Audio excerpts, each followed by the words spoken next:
Dawn Cotter-Jenkins.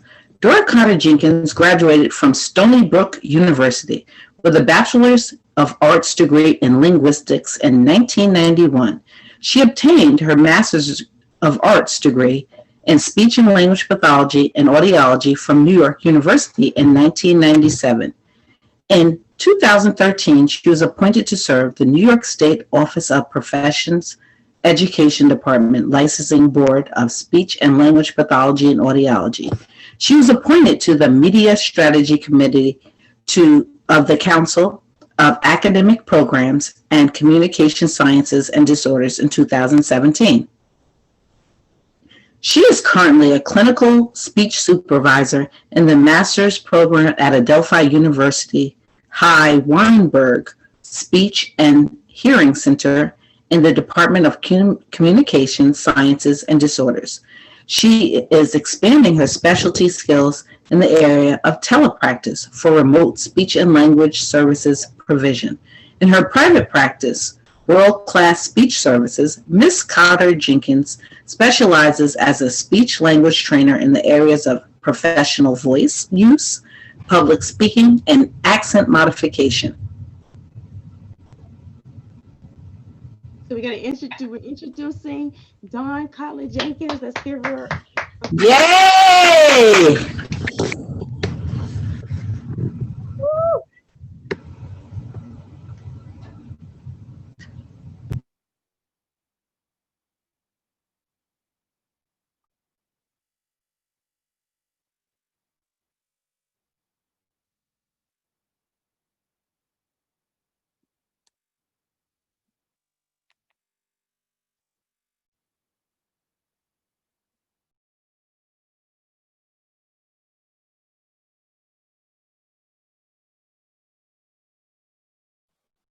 Okay, now you can hear me, correct? Yes.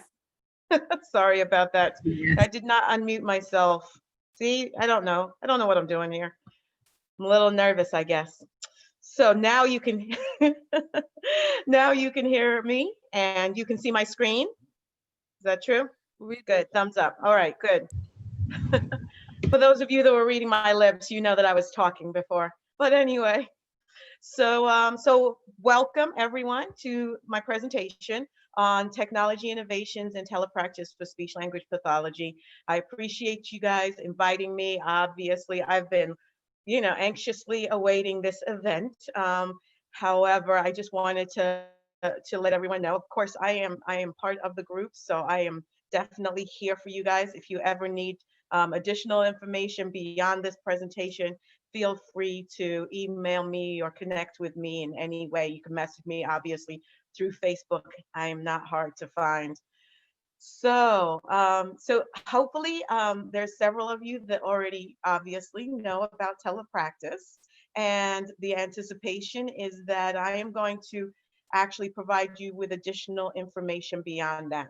You've heard my bio a little bit. There is no financial disclosure or non-financial disclosures. It's pretty much what was in the bio is in this.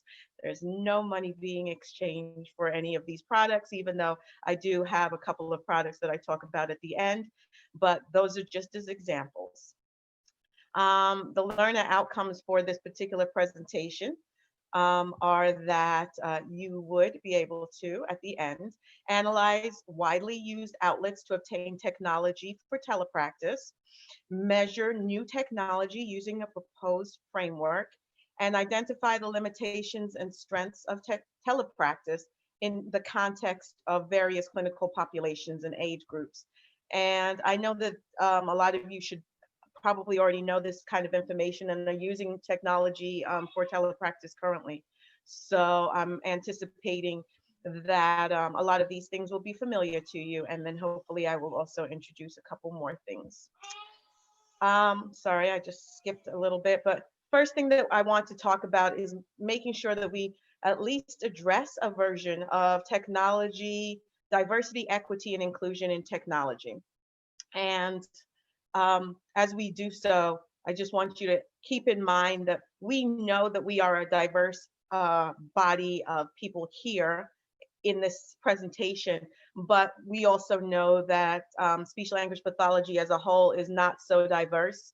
And so ideally, we want to remember that everything we do, we want to tap into diversity, equity, and inclusion, and anti-racism.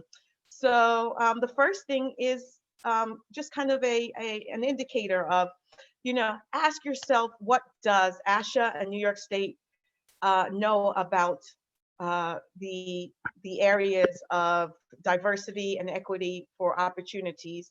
And I say this because ASHA has, of course, multicultural affinity groups, and New York State has MWBEs, which are minority women business, women-owned business enterprises. And the reason why I'm mentioning this is because not only is it important that we recognize things for ourselves, but across the board in New York State, they bring up the idea that diversity is not just one thing. So keeping those things in mind. Specifically, let's see a little bit about what we're talking about here.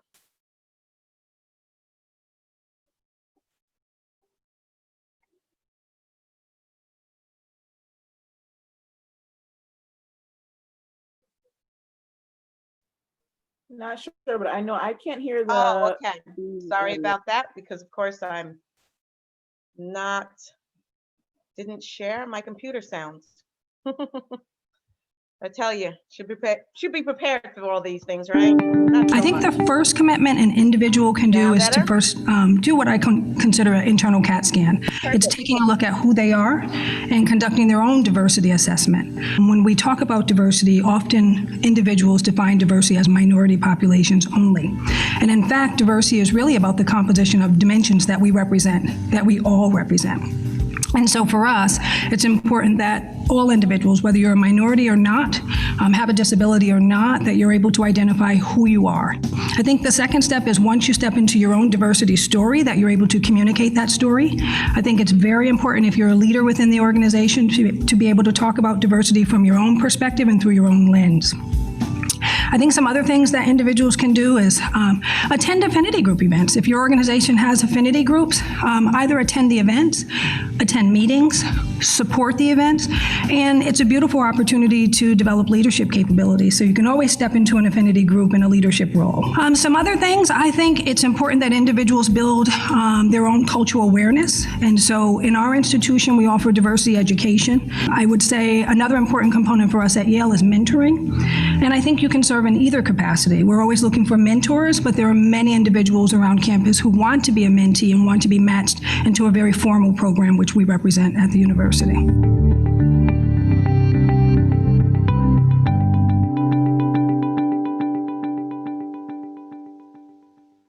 So specifically in regards to diversity, equity, and inclusion in technology, there are certain approaches that we can include, but these are not limited, of course, to only one thing. We can increase the number of underestimated tech talent by promoting, sponsoring, and paying people well that are in these groups that are underestimated. And for your information, in case you don't know, one of the areas in that technology specifically has is that there's a lot of men, of course, in technology, and there's also a lot of Asian people in technology as a whole. So Asian men are a lot of what technology brings. And there's a study done that Tele refers to. So the idea is, though, of course, that there can be a variety of different other people, including women. And one of the things that I've been talking about for the last few years is making sure that we recognize the idea that technology is an important part of what we're doing in speech pathology. And it's not just it's not just going to go away, first of all. So, those of us that graduated many moons ago, when we were introduced to technology in speech pathology, it was a whole different kind of discussion. It was only on AAC and it wasn't on anything else. But the truth is that it's going to be on much more than just AAC from this point on. And so, just keeping that in mind, we want to promote and sponsor and use people that are like us also. Increasing the dollars going into underestimated tech foundations and dollars going into companies that address underserved communities is another way that we can improve diversity, equity, and inclusion in technology and make sure that we figure those things out. Be open to that. Understand that that there is competition, and some of the bigger companies are the companies that aren't diverse very often, even the ones that we believe, right? So Google has its problems, Facebook has its problems with diversity. Even the big companies that are really good, we really need to continue to, make sure that we're looking at those and increasing the number of and support to investors who come from underestimated backgrounds for technology. And again, as much as we're doing with technology, we want to keep that going. So, oops. All right, so just keeping in mind, of course, our own cultural competence and cultural humility. And I kind of broke this down into super simple versions of things. And we all know that there's way more layers than this, way more pieces of information. But, as a starting point, if we look at a version of cultural competence, and frankly, at this term, more like cultural sensitivity, assume that everyone has a cultural identity that they are proud of. Learn about their customs, beliefs, and practices. Ask for confirmation on what you have read or learned if it might impact your service provision, and change with insight. And that's kind of looking at the other, but also we have to reflect and look at ourselves. Cultural humility.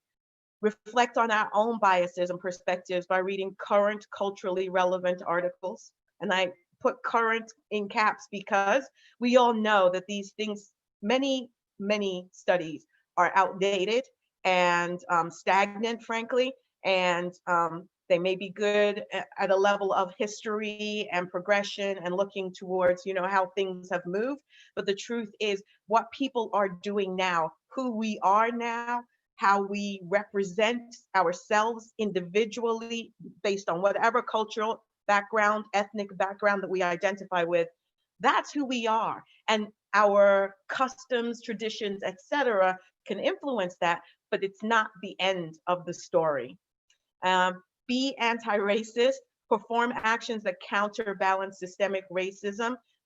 We certainly have been talking about this. ASHA has been talking about this, and we don't want to forget that we are part of the solution. Increase your opportunities to interact with those from other cultures in and out of work. And again, change with insight. The more you learn about yourself, the more you learn about others, the more possibilities there are for better versions of us and what we want to do to present ourselves in ways that people are going to understand, that we are welcoming to them, that we want to communicate with them. And as speech pathologists, audiologists, we are about the people and the service that we work with. It's not just, kind of the technology.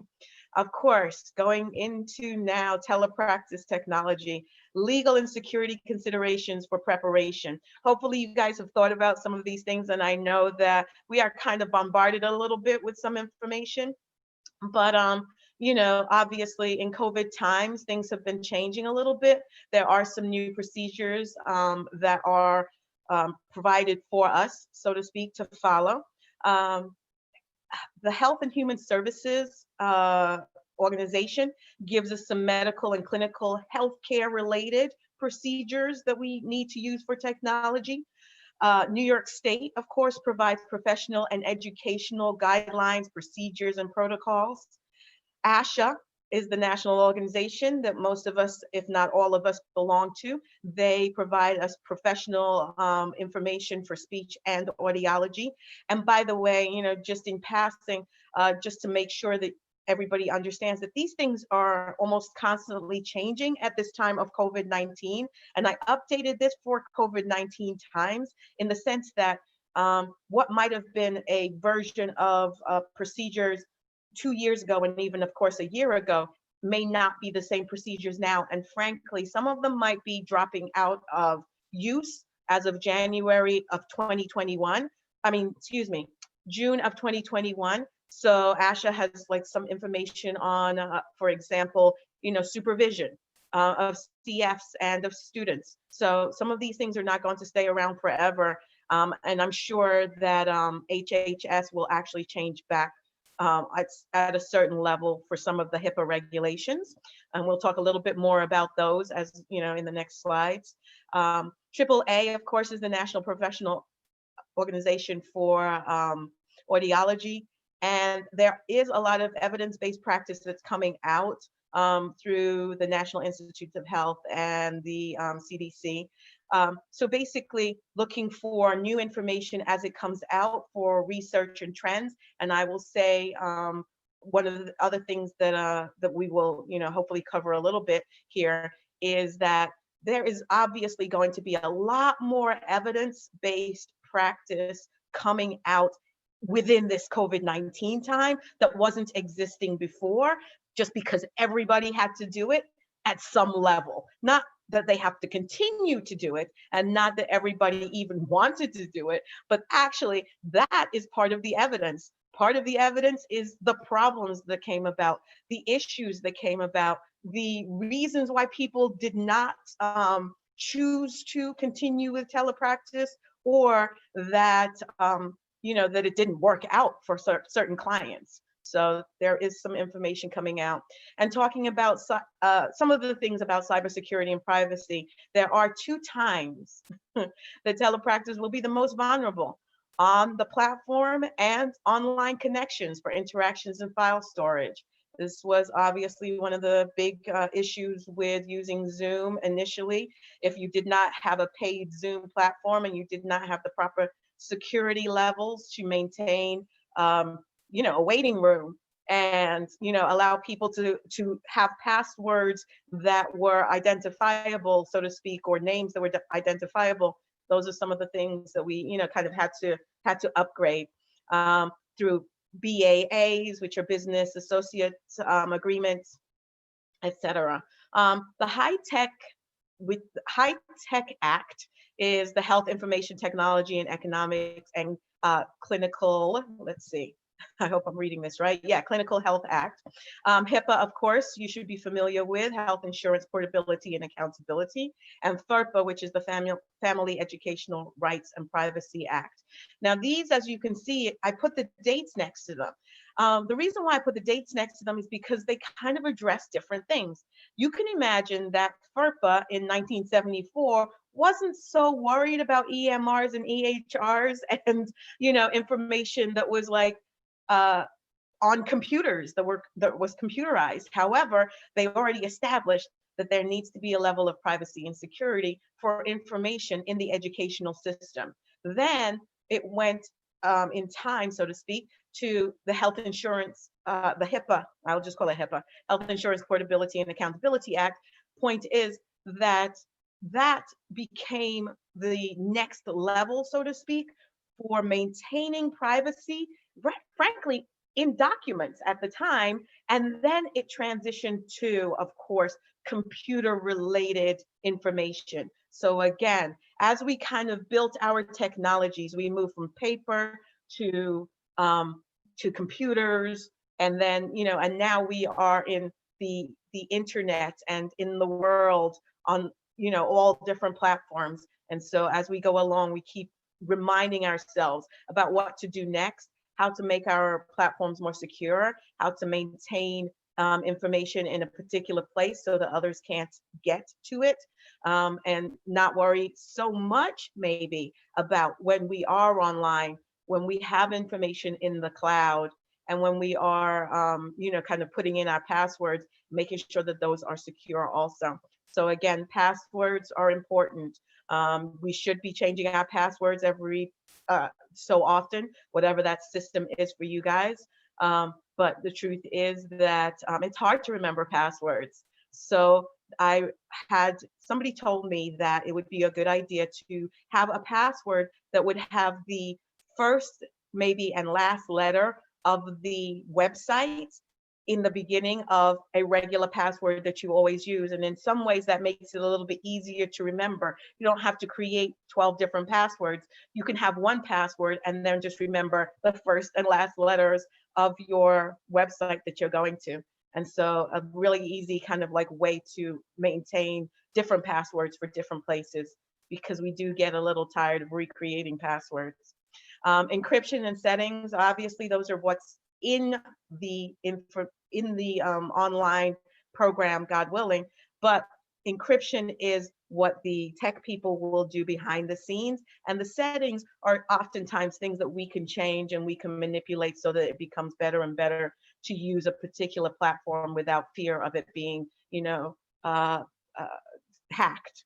Biometric security is anything to do with our bodies and using that as a security measure. So obviously we have eye recognition, facial recognition, fingerprint recognition. On my computer, I have a fingerprint a pad, so to speak, so that when I go into my computer, I don't have to remember the password every time. I can just put my finger on this particular area, and then it would recognize me. On my phone, it recognizes the facial features, and so it allows me to get into my computer a little bit easier. And of course, it also recognizes fingerprints. And I'm sure most of you have these same types of devices. So keeping that, kind of aware, because again, you are the only you. So in theory, that should be a higher level of security.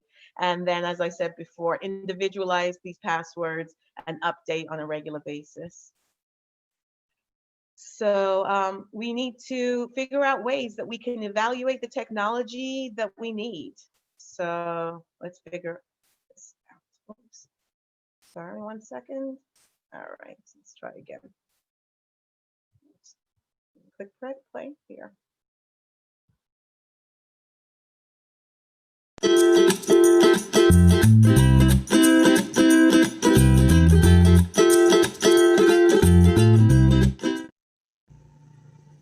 Hello, my name is Kathy Chorba, and I'm the Executive Director of the California Telehealth Resource Center. The Telehealth Technology Assessment Center, TTAC, has invited me to come and visit with you regarding the telehealth needs and readiness assessment as it pertains to equipment selection. A needs and readiness assessment is a critical first step in establishing a new or building on an existing telehealth program.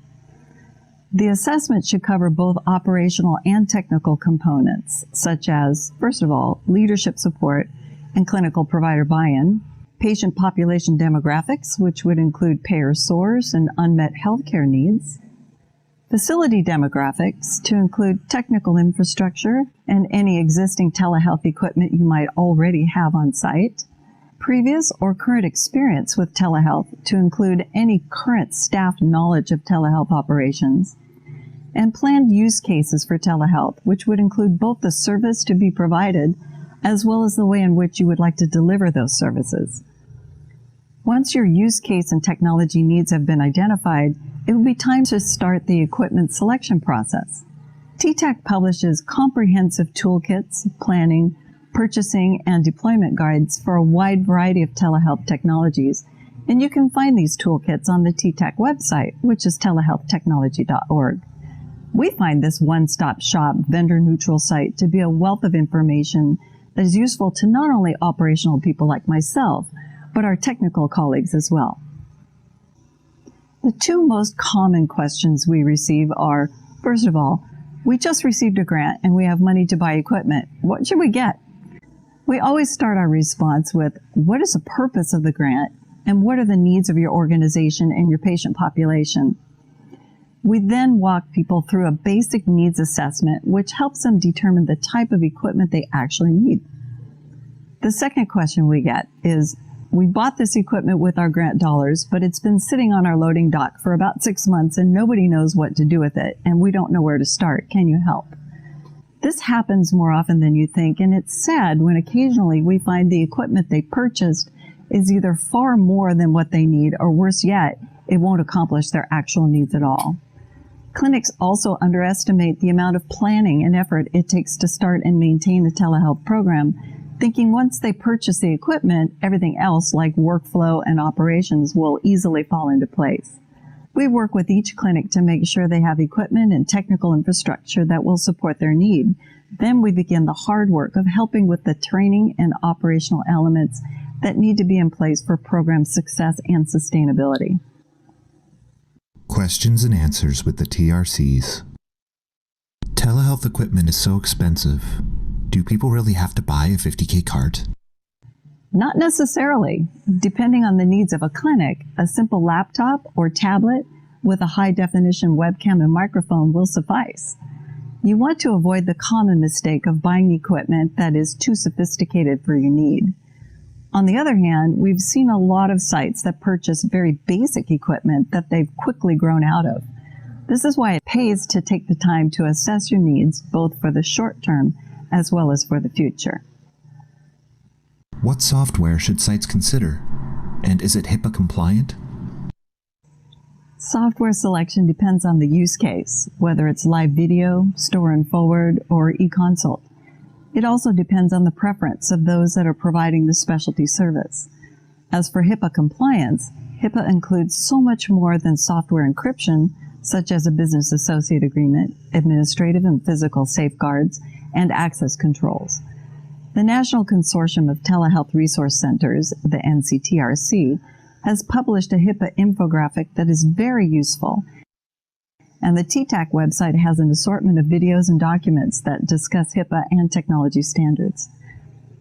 While it's more fun to dive right in and buy new high-tech equipment, if you take a bit of time to do a proper needs assessment, you'll have a better chance of program success in the long run. If you have any questions or need assistance with any aspect of telehealth program development, we're here for you. You can find your regional TRC as well as the experts at TTAC through the NCTRC website, which is telehealthresourcecenter.org. Good luck with your program, and we all wish you great success.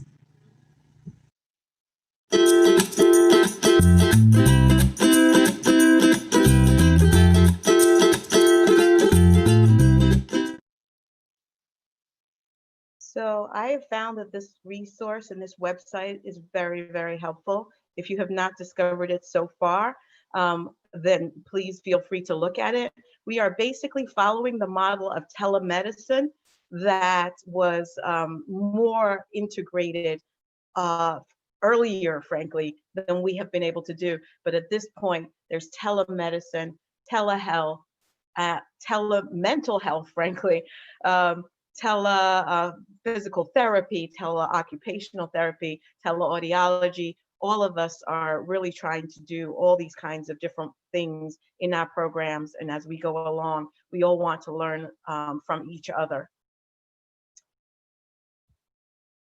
So just as a reminder, the areas of telepractice that are within our scope of practice currently, ASHA, of course, puts out some information over the years, or has put out some information over the years. And so our general idea is that we are looking to all the areas, frankly, of the ways that we conduct speech therapy and audiology to be able to be addressed through telepractice. However, some of them are easier and more accessible than others, and obviously it has to do with your client, your setting, your resources, and your training before you can really do things. Although I will say that I understand that, of course, in the COVID-19 time, a lot of us, or a lot of you, were, and me too, were forced and kind of made to do things that we may not have been ready to do at the time that we were asked. However, for what it's worth, we are all learning together more so than we did in the past. And although I've been kind of looking at telepractice for the last 5 years and teaching the telepractice class at Adelphi for the last 3 years, basically the idea though, of course, or 4 years really, the idea of course is that, you know, we use what we have at the moment and build from that. That's what's been happening when we don't know that we need to do a needs assessment first. However, in the ideal world, we'll kind of come together and put back a program and proper platforms and proper software and proper equipment, devices, etc., that make more sense as we go along, and that frankly will also have the funding for, the resources for, and the support to be able to buy from wherever you may work. You may work in a hospital, a clinic, a school, maybe a university.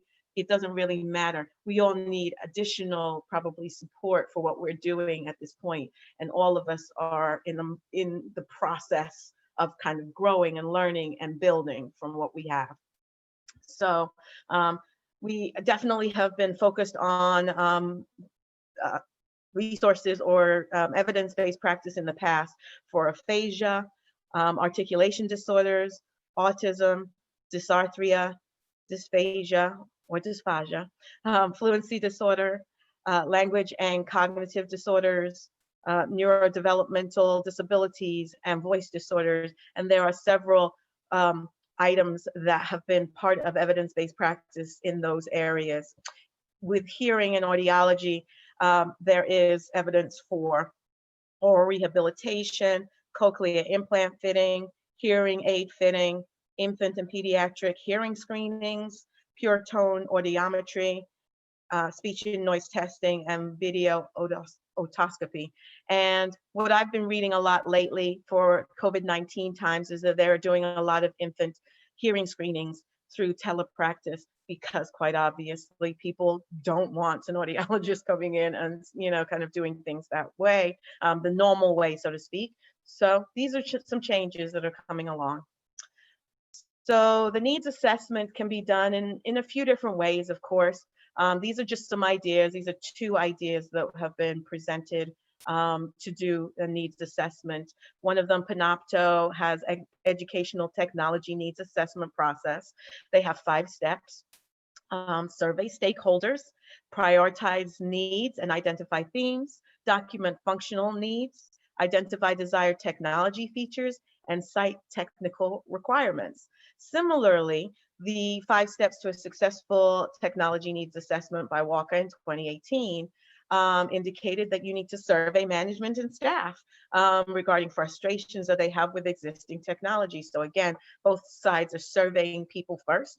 Then you review all of the existing technology that's currently in place. You determine what tech needs to be retired, replaced for new hardware and software. You research platforms and review, consult with technical experts as necessary. And then you routinely schedule checks and reassessments. And again, these are kind of sort of simple snapshots of the 5 steps that, you know, somebody would take to do a needs assessment for technology. Because once the dust settles, again, do we have the right platforms? Do we have the right computers? Do we have the right microphones, headphones, et cetera, that we need? And so, you know, we want to continue to look at these things. Telegen and GP Track give a telehealth startup and resource guide in 2014. So obviously, this is before COVID-19, with steps for development of telehealth implementation. And I will tell you, this is a very detailed, I guess, guide. So as much as you can, take you know, what you need from it, and then kind of get to where you want to be. But again, they have I've just taken 7 steps, but they're really in detail when you look at the guide. Needs analysis and environmental analysis, we don't think about this very often, but quite obviously we need to have space to do what we want to do in a quiet environment. And we're always talking about that for the kids and our clients. We need that for ourselves too. Define services, program model, and technology models. We need a business model development of what we're going to do if we're going to buy new equipment, development of a detailed implementation plan. And a detailed implementation plan is not, hey, everybody just has to do it now. It is more specific to that, right? Like, it gives you who's going to do what and when. Development of performance monitoring. So how well are these things working and for which clients, and how often do we assess that? Program implementation, obviously for training, we need to make sure that as we are implementing things, we check in with IT, we make sure that we have what we need, et cetera. And then we monitor and improve as we go along. The equipment can be hardware electronic computerized objects that you touch, software, items that you cannot touch that are on the hardware, not necessarily internet bound, and online items that cannot be touched, that are internet bound, that are used on the hardware. So of course, hardware includes computers, and monitors are a big part of that. So how big is your laptop screen is important, and how big is your monitor screen? You know, if you have a desktop instead, it should be, in theory, between 13 to 20 inches and potentially more. Some people have bigger screens. One of the things that I think about is the fact that if we are talking to somebody and we're doing our tick, for example, we can look at them as if their head is kind of the same size as it would be in real life if we were sitting across the table from them. The definition of your screen, obviously, this can change and be upgraded. Anything with technology, we have to remember that, frankly, at all points, it's being upgraded. There are probably better models, there are bigger models, there are faster models, but is it enough for what we need? I do have a screen that is anti-glare and is a touch screen, but a lot of people don't have a touch screen on their laptop. I can physically put my finger and move things. I can expand things very easily on my screen. And that's one of the things that I think is missing from a lot of laptops, in case you're in the market for a laptop.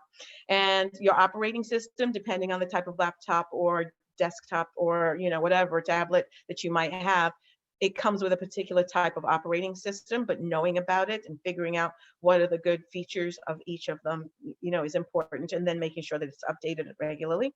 And then connectivity and compatibility with other devices, if we have USB ports, and a lot of laptops now coming along are having fewer and fewer connection ports, because everything is becoming more and more Bluetooth enabled. And that has its positives and its negatives. It has some limitations also, because a lot of people, when they're using AirPods, for example, can sometimes have difficulty with the AirPods, as an example. So again, keeping those things in mind.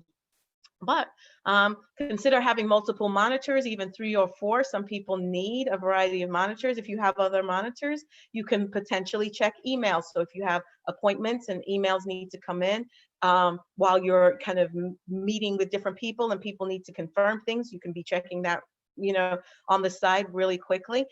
Reference notes, session plans, etc. So if you have multiple laptops, you're not just having to look at one thing at a time. You can actually look at a couple of different things, and also you can, you know, split your screen and have the ability to be able to see things on different screens, which is also really great. And again, these things can come in the forms of desktops, laptops, tablets, or frankly, even phones. And some students in classes and in schools, and some of my clients, have been using their phones as their computers. And that is, you know, perfectly acceptable, assuming that there's privacy and connectivity. Optional items include all of these things. And the reason why they're optional is because sometimes you don't need them. You know, right now I'm on a laptop, and the one extra thing that I have is a light source, so that I don't, you know, my dark circles don't show. But other than that, you know, the other things may or may not be necessary. So again, you know, you might need some peripherals, for example, fax machines, printers, or scanners, lighting, as I talked about, an extra camera, headset with or without an extended microphone. I do have one with a microphone, and I put it on and I didn't like the way that it was blocking my face, so I decided not to use it. But sometimes we need it, and it can help to create, frankly, a closeness and a clarity that just talking into the system doesn't really have. Document scanners, we said before. Green screens. People were so fascinated with green screens when you know, COVID-19 came along, and I get it. But again, if your you know, if your environment is satisfactory, nice, and comfortable, you won't need a green screen as much. Again, a standing desk. I definitely got a standing desk. And I also got a new adjustable height chair. I put exclamation points next to the standing desk because I realized that I was sitting so much, and it became really tiring and I became, we put on a couple of pounds and we start to recognize what we're doing. So now I can stand up and hold sessions and talk to people directly. And the computer stand can also be that way. A lot of people work in their dining rooms, in their living rooms, in their bedrooms, rooms that were not made for offices. And so sometimes you need a computer stand also. Software, it depends on the specialty and the setting, of course. And so again, you need software that is tailored and focused for what you're doing. Make sure that it is functional and compatible. You might need scheduling, work files, voice analysis, game applications. There's a lot of different things that we need to do on our computers. And again, as we are going through these different things, it is important to know what you're going to need and what you're not going to need. Some people don't need additional scheduling applications because they just use their Google Calendar. And that's okay too. Google, Outlook, Apple, Microsoft, whomever you use. They have certain things that are built into their operating systems that you may not need additional software to do those same things. However, there also might be additional applications, software applications that are built into the programs that you get. And depending on the type of program or platform that you're using, some of these things become more relevant and more necessary depending on what you already have. There has been some research, as I said, on software and platforms.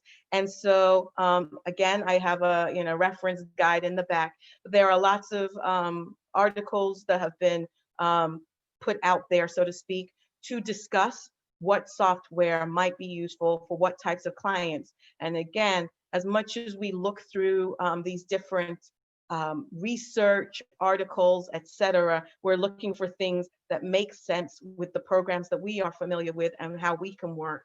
And as we work with adults, we need different programs than when we work with children. And so as much as possible, keeping those things in mind. Some things go across both areas. So, that is also quite helpful when things can work for both clients and for adults, and children. Online platforms, HHS.gov put out what is HIPAA compliant and what's not HIPAA compliant. All of the things on this page are actually allowable. And so HHS has determined that these are all good things to use, or they are good enough. But I will say, again, I looked yesterday and saw whether or not, HHS has changed anything. And frankly, they have. They've actually increased their discussion on what it means to be HIPAA compliant and what it means to kind of make sure that you are kind of not sharing information out there. Although they are also saying that they're not going to enforce the security and privacy issues that they had before. All about the platform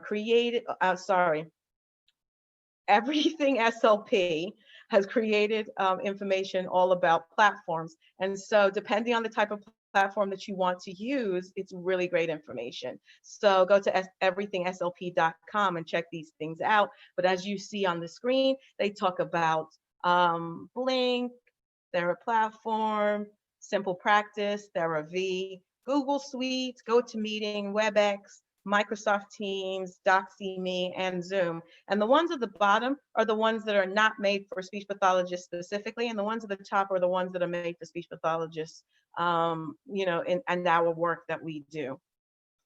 EHR and EMR systems, I don't know if you use them. A lot of hospitals and clinics use them. And so if you are in a clinical or medical setting, that's probably one of the things that you use.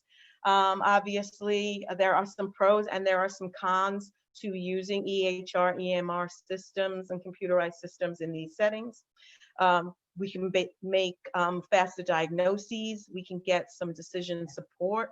So in other words, the computer takes the information, puts it together and says, do you think that it might be this type of diagnosis, interprofessional interdisciplinary, integration. So working between PTs, OTs, if you're in a rehab facility, etc. Faster billing processes, and then the use of healthcare informatics to be able to analyze what you're doing and how well it's working. And there are 9 unintended adverse consequences that include, just different areas that people are unsatisfied when they use EHR and EMR systems. And I'm not saying that this is the end all. The point is that if you prepare and are proactive about these consequences, then hopefully you will overcome them before the problems occur. More than 9 million in the United States alone every year diagnosed swallowing disorder. In the United States alone, every year diagnosed swallowing disorder. But the problem is that they have to visit clinics or hospitals at least 2 or 3 times per week to get these swallowing exercises. But think about the patient who living in a rural area or living in a low-income community. This is not feasible for them. So we had an idea to develop a mechanically soft, flexible, and stretchable sensor patch. Patient themselves can attach this to this area, and there is another flexible wire coming out of it, and it's connected to additional wireless units. They do this swallowing exercise at home, and we save the data in a cloud server such that the clinicians can provide this feedback anytime. Oops, sorry. So I wanted to pause this because I know that we only have 1 minute, but there are wearable throat sensors there that are being developed. Obviously, you saw that one. That's coming from, let's see, Purdue University. More than 9 million in the United. I will keep it moving. And then there are those coming out of Northwestern.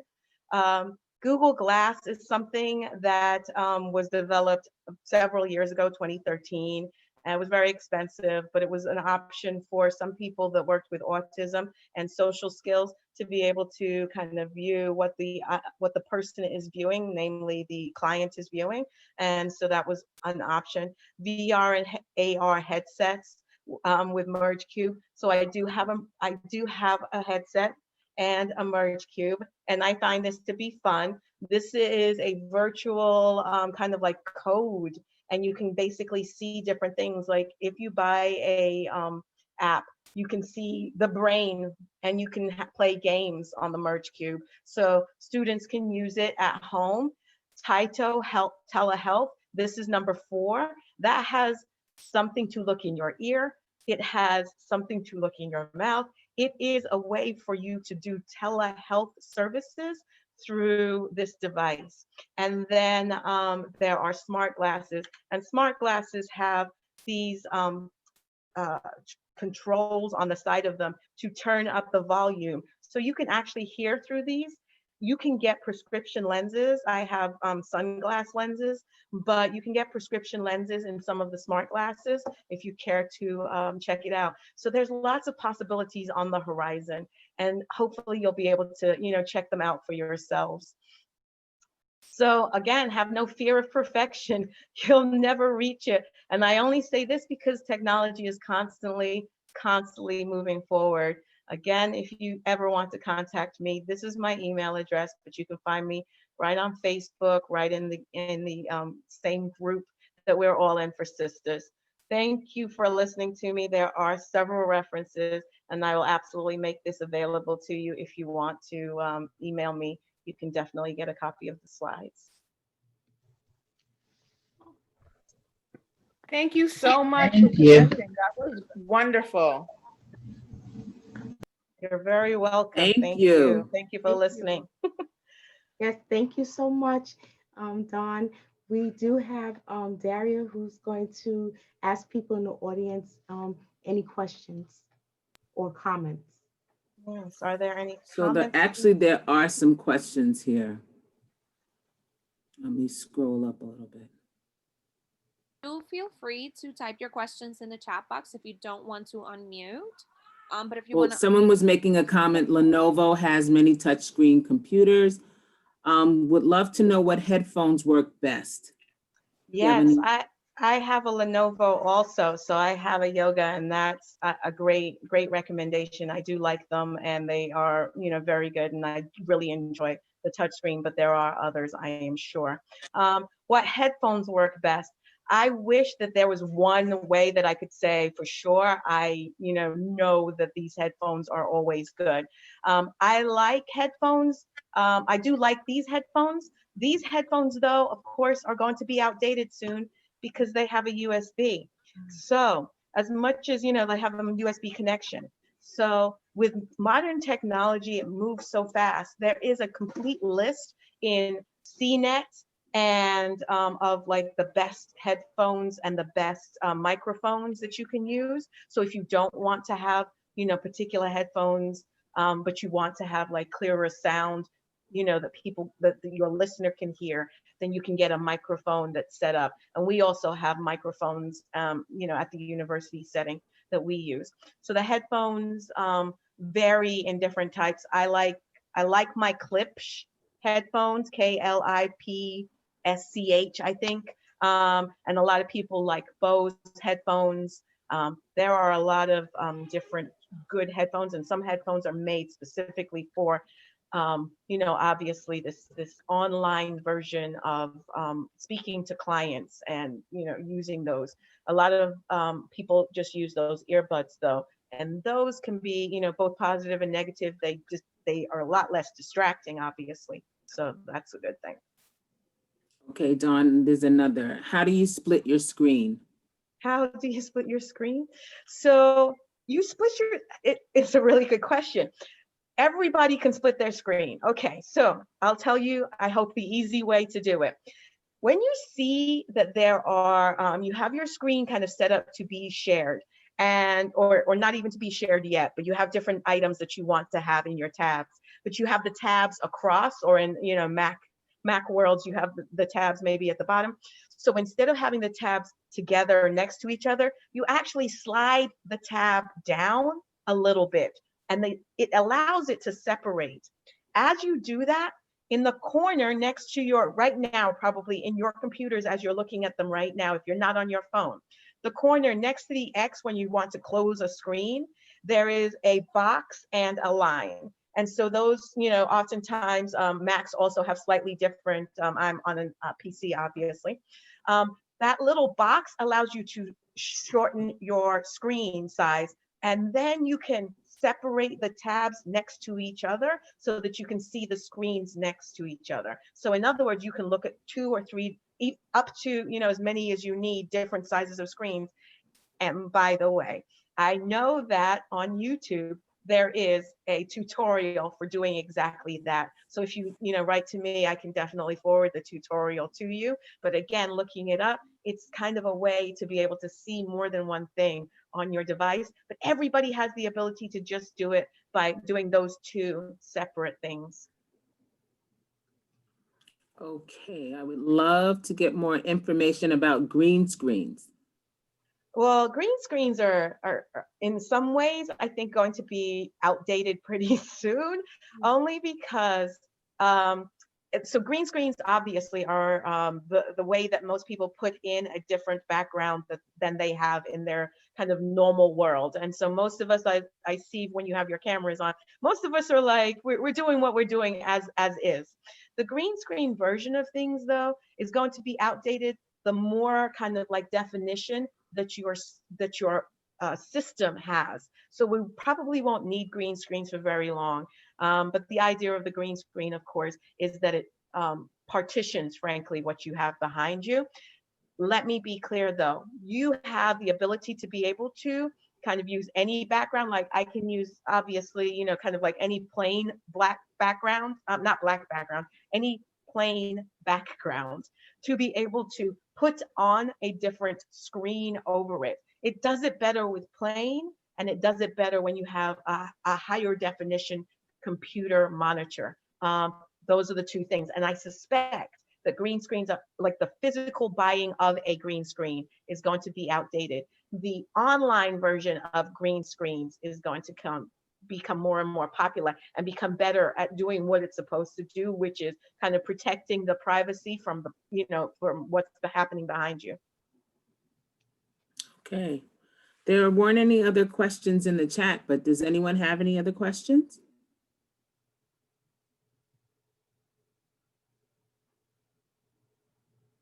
Where do you find the online green screen? Right now, I see this question pop up. So right now, next to your video in Zoom, it has your ability to be able to click and then choose virtual background. So you can basically kind of do it there.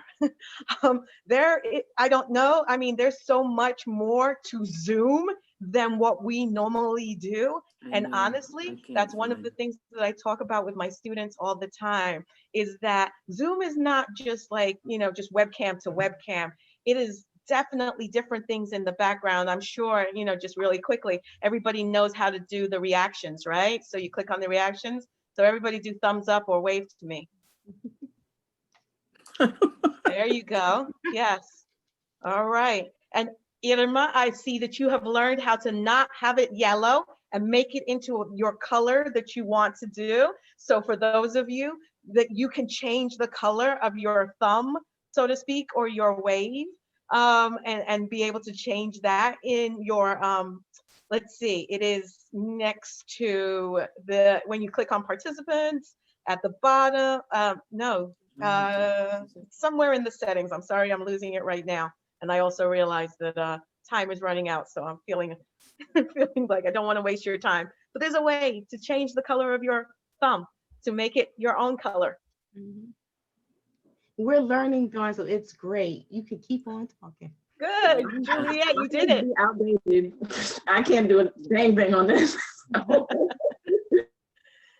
don't even know where to find that. Yeah, I know. I mean, I can talk you through it, but again, I don't want to take up too much of your time, and I know that I appreciate your attention and your questions, because all of this is really important information, frankly, to make things more user friendly. It allows us to not feel like all we're doing is kind of like sitting on this screen, and that we're actually interacting. And so we have much more opportunities to be able to do things that are behind the scenes, including closed captions for those that are hard of hearing, things like that, that we are really don't use as much. We can change them in the settings, we can add them. And these things, frankly, are so very useful for transcribing.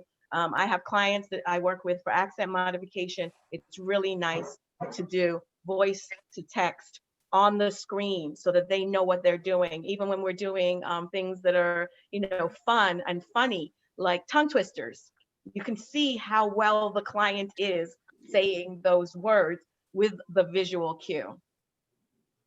I think there was also a question about which platform you prefer to use. I know we have Zoom, Google Classroom, WebEx, and probably 300 more.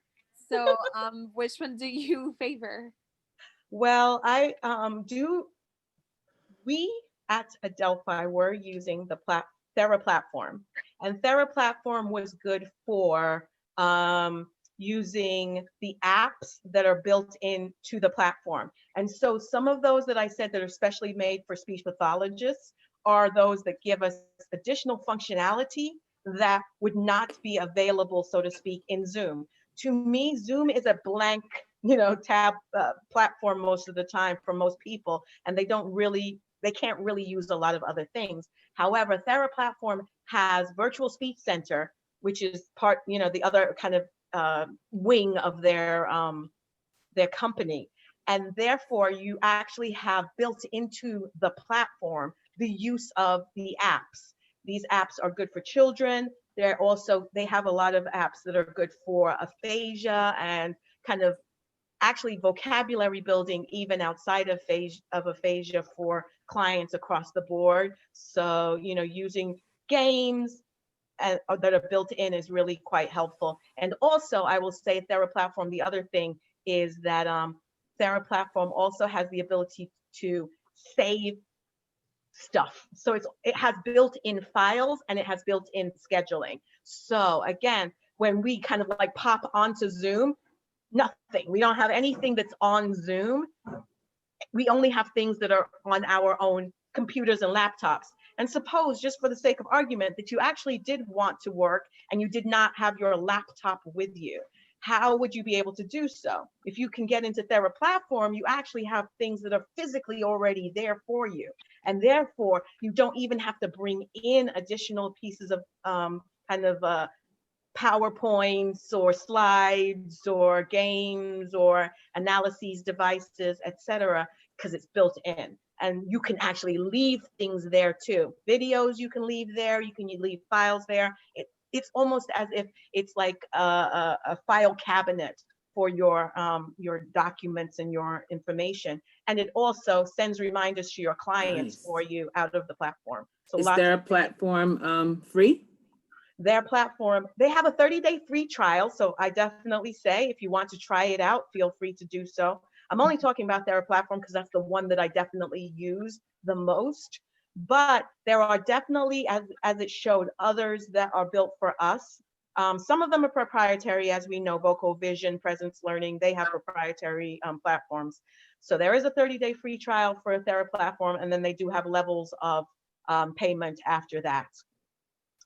Especially, one of the good things about it, of course, is that it's HIPAA compliant. It has a BAA attached to it, so because they know it's for speech. I do have a question. This is Esther. Hi, Esther. Hi. So I'm always looking as a provider, speech and language provider in this school setting, for ways to engage students. I'm looking constantly for those interactive programs, and thank God I discovered Nearpod and Boom Learning. But outside of that, I found that Nearpod, although it's awesome for language, it's not speechy. You know, it doesn't do a lot it doesn't have a lot of facility, or it doesn't give you a lot of resources for articulation. It doesn't give a lot of resources for fluency, for even phonemic awareness.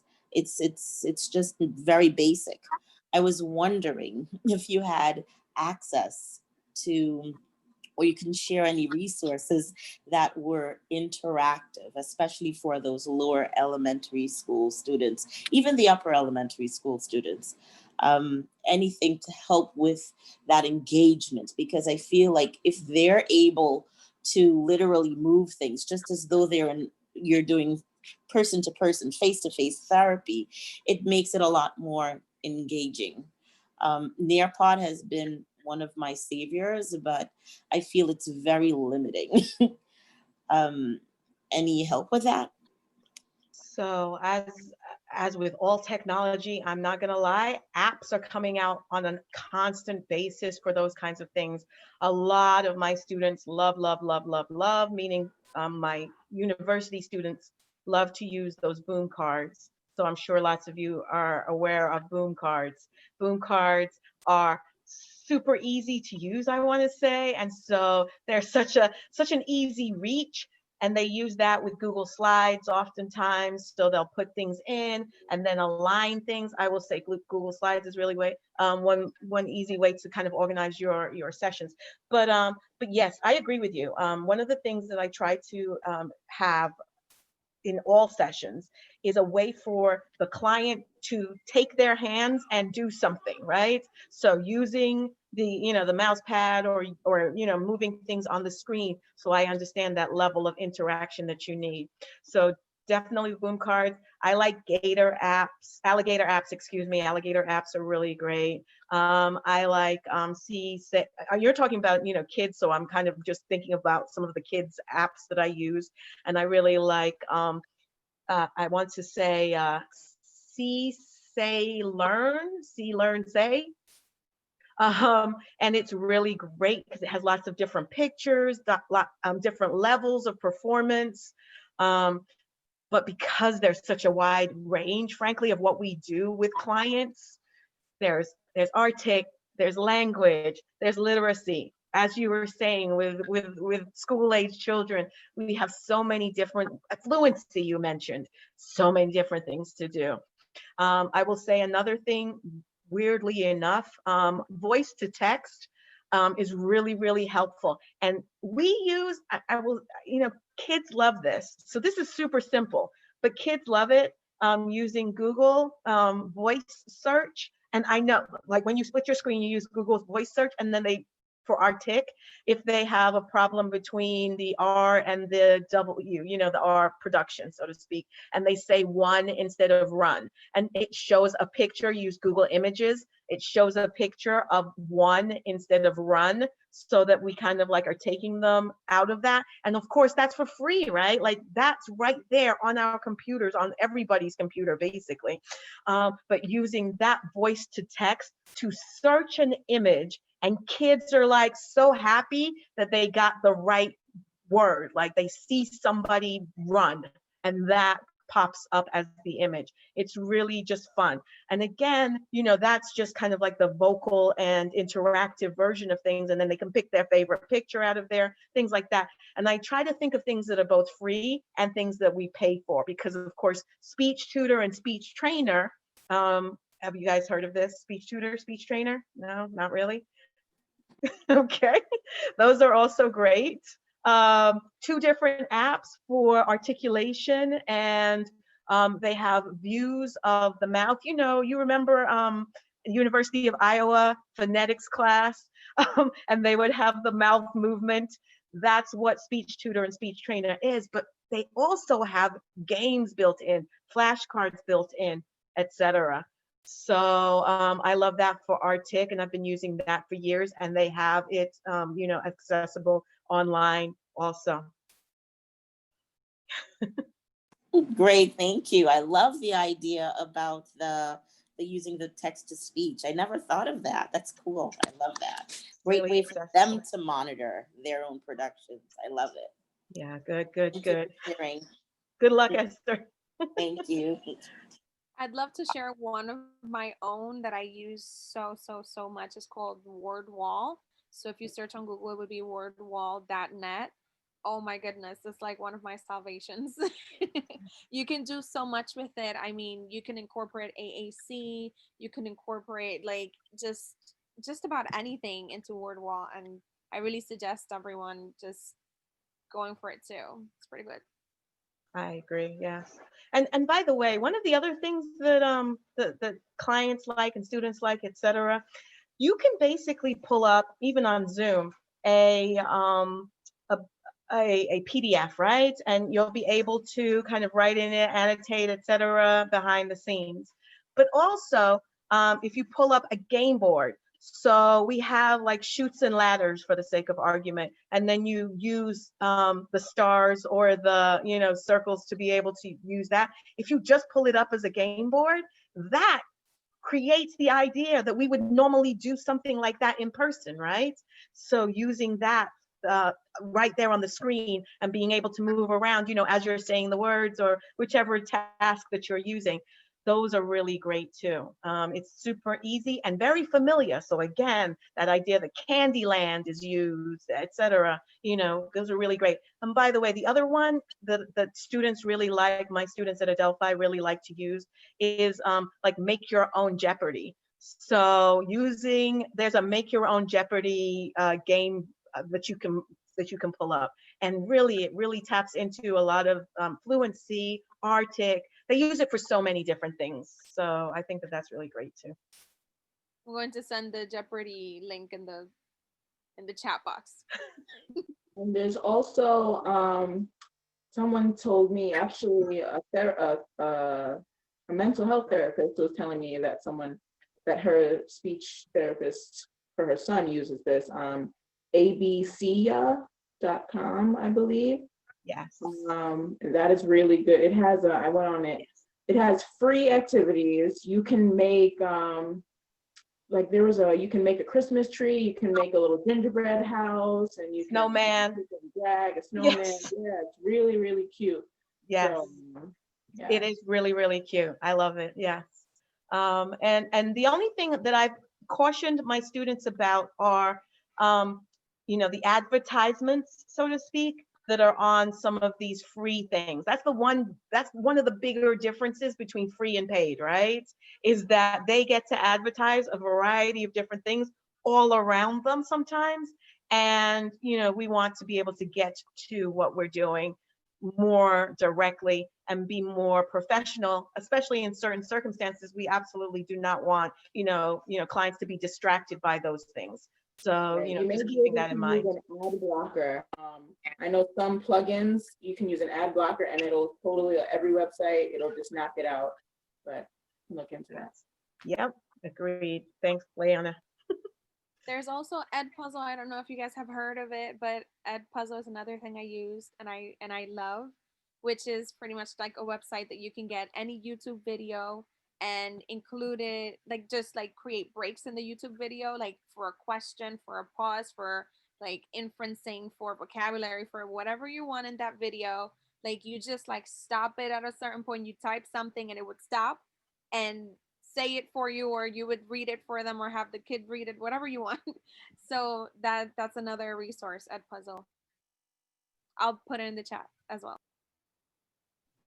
And I'll tell you, one of the reasons why some of these things, and this is just, as we talk about multiculturalism, diversity, etc., that we are able to then cater to our particular client and their language background and their cultural background and their ethnic background. I live in Queens. I don't know where everybody else lives, but I've worked with clients from so many different other backgrounds. And although at the time, I wasn't on Telepractice working with these clients, the idea that you can then incorporate, their items that are in their homes that are familiar to them, that are culturally appropriate, etc., that you can do for yourself. I will say that sometimes, obviously some of the apps are very limiting, and other times they allow you to be even more creative, because we don't have enough cultural representation in our, I will say, standard work and standard platforms and apps, software, etc. So again, being able to kind of make those better for us also. I mean, you can't talk about mofongo and platanos and, etc. if you don't have those pictures, and you can make those in these kind of creative applications. So I love those too. Great point. Great point. Any other questions that I'm missing? I see there's a lot of chat going on. I can't really monitor it too well. You are very welcome. I'm glad for the resources. I'm glad everybody's putting them in. Thank you so very much, Dawn. Yeah. Thank you. That's great. Okay, so we give you a round of applause. We really enjoyed. Thank you so much. And we have IUW, we have a certificate for you that IUW is going to, and another surprise for you as well. Thank you so much, Dawn. This is a certificate appreciation. Sister Dawn Cotter-Jenkins, Sisters in Therapy and Audiology want to thank you for your service. You have helped us hone our skills as we work toward giving our patients, clients, and students a voice. Thank you for your generous spirit. And also we have this little bit of speech therapy art, which will be sent to your house. It'll be sent this Saturday, but you'll get it by Christmas. Yeah, little art. Look. It has the bilabials, labiodentals, everything. It's too cute. Right. Can you see it? I love it. So expect it in the mail, but you got to just inbox me your address and I'll get it to you. I love gifts. Of course I'm going to inbox you my address. I appreciate it. Thank you. We appreciate you too, Dawn. Thank you so much. Thank you. We have some words from our creator, Juliet Bradford. We can't hear you. I'm sorry. Can you hear me now? Yes. I just wanted to say thank you so much. I enjoyed this. I was writing down, taking notes. I got some great resources, and technology has always been something that has scared me. Never thought I was going to be doing teletherapy like most of us. So it's the things that you brought out, Sister Dawn, were awesome, because those are things like that we don't usually think about. We think more about the platforms, the apps, but we don't think about the equipment that we're using. So those were some great nuggets that you gave us, and we just want to thank you. And I enjoyed myself. Thank you so much. And it's nice to see all you ladies tonight. Yes, you're very The welcome. New Thank York you. sisters. Thank you for inviting me. Thank you. Have, farmers Before markets we about membership. continue, would it be okay if everyone kind of like shows their beautiful face so we can take a picture, just a quick group picture? Get ready.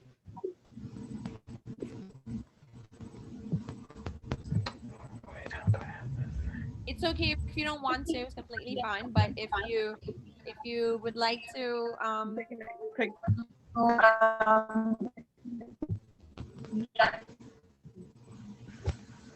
ready?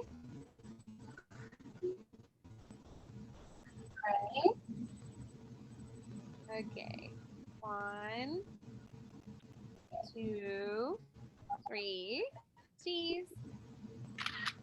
Okay, got it. I hope. All right, let me check out the picture. Or wait, let me do one more just in case. Hold on. Okay, ready? 1. I'm taking just a screenshot of our chat. I mean, sorry, of our video. But Okay. Wait. 1 second. Okay.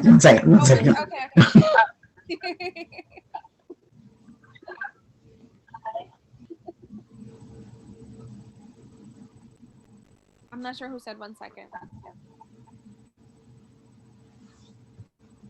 Are you ready? Okay, here we go. 1, 2, 3, cheese. Okay, great. Okay. Thank you all for sticking around for an extra half an hour. Wow. Thanks so much.